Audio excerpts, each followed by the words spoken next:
தோழர்களே, ஆளுகின்ற திராவிட முன்னேற்ற கழக அரசு 4 ஆண்டுகளை கடந்த பின்னும் கடந்த 2021 சட்டமன்ற தேர்தலின் போது நமக்கு அளித்த தேர்தல் கால வாக்குறுதிகளில ஒன்றை கூடயும் நிறைவேற்றவில்லை.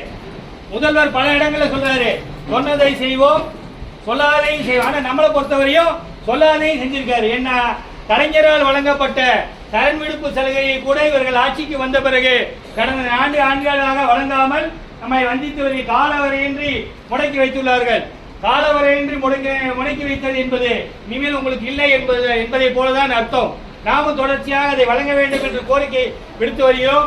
இதன் உச்சபட்சமாக கடந்த 11ஆம் தேதி மாண்புமிகு நிதியமைச்சர் அவர்கள் சட்டமன்ற கூட்டத்தொடரில் தேர்தல் கால வாக்குறுதியான மீண்டும் பழைய ஓய்வு திட்டத்தை நாங்கள் நிறைவேற்ற மாட்டோம் அப்படின்னு மட்டும்தான் சொல்லல.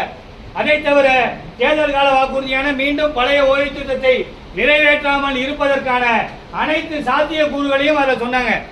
உடனடியாக தமிழ்நாடு தலைமைச் செயலர் சங்கம் மாண்புமிகு நிதியமைச்சரோட அறிவிப்புக்கு கடும் கண்டனத்தை பதிவு செய்து பத்திரிகை செய்தி வெளியிட்டோம். அதன் உடனடியாக நாம் அதை எதிர்த்து ஆர்ப்பாட்டம் பண்ணணும்னு நினைச்சோம்.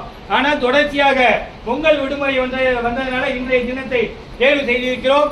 தொழிலை இதோடு மட்டுமல்லாமல் இன்றைய இளைஞர்கள் 4.5 லட்சம் காலி, இவர்கள் ஆட்சிக்கு வரும்போது இருந்த 4.5 லட்சம் காலி பணியிடங்கள் இன்னைக்கு அதே லெவல்ல இருக்கு. எங்க பார்த்தாலும் தனியார் மயம், அவுட் சோர்ஸ், தனியார் மயம், தாராள மயம், அவுட் சோர்ஸ், ஆலோசகர்கள்.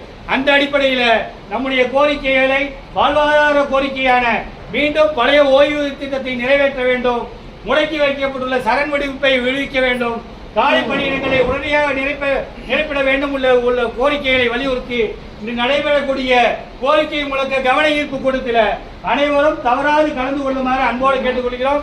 இது அலுவலக உணவு இடைவேளை கூட்டம் தான், அதனால் யாரும் உங்களை தடுக்க முடியாது.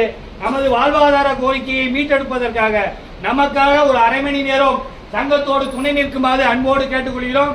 தோழர்களை, இதுல ஒரு விஷயத்தை சொல்ல உங்ககிட்ட விரும்புகிறேன்.